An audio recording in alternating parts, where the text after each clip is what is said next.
কাঁচ বা কাছের জানালার অনেক আগেই প্রাচীন মানুষেরা দেয়ালে একটা ফাঁকা অংশ রাখত, যাতে আলো ও বাতাস ঢুকতে পারে এবং ধোঁয়া বের হয়ে যায়।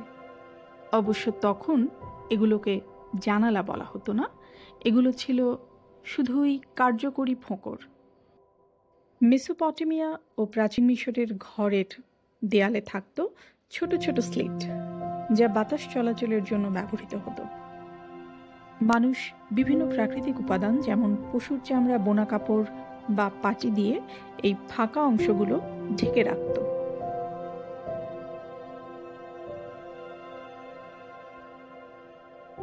ইংরেজি উইন্ডো শব্দটা এসেছে পুরনো নর্স শব্দ ভিন্ডাওগা থেকে, যার অর্থ হলো বাতাসের চোখ।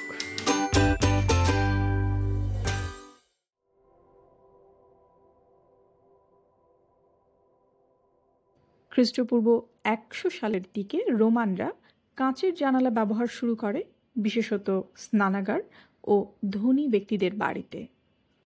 তখনকার কাঁচগুলো ছিল ঘোলা ও অসমান, আলো ঢুকত ঠিকই, কিন্তু বাইরের দৃশ্য স্পষ্ট দেখা যেত না।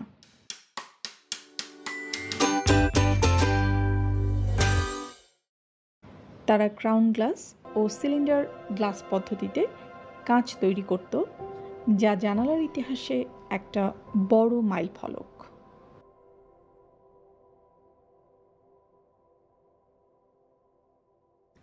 1100 থেকে 1500 খ্রিস্টাব্দে ইউরোপের চার্চ ও ক্যাথেড্রালগুলোতে দেখা যায় চমৎকার স্টেইনড গ্লাস জানালা। এই জানালাগুলোতে ফুটে উঠত ধর্মীয় কাহিনী, সাধুদের জীবন ও নীতিশিক্ষা। সাধারণ মানুষকে শিক্ষিত করে তুলতে এই জানালাই হয়ে ওঠে একটা শিল্পিত পদ্ধতি।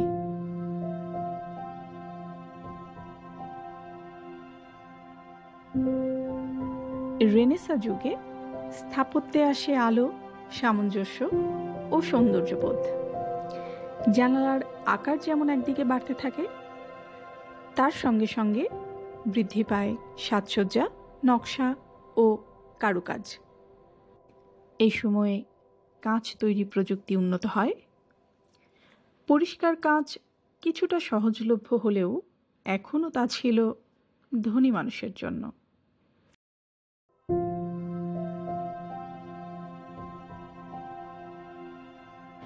1696 সালে ইংল্যান্ডের সরকার চালু করে উইন্ডো ট্যাক্স, অর্থাৎ ঘরে যত জানালা তত বেশি কর।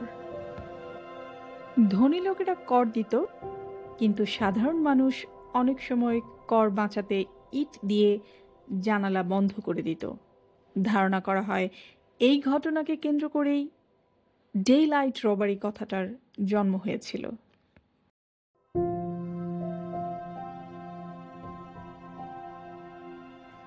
19 শতকের শিল্প বিপ্লবের ফলে কাঁচের উৎপাদন সহজ ও সাশ্রয়ী হয়, জানালার আকার বড় হয় এবং শহরের বাড়িগুলোতে স্যাশ জানালা, বে উইন্ডো, ফ্রেঞ্চ জানালা প্রচলিত হয়।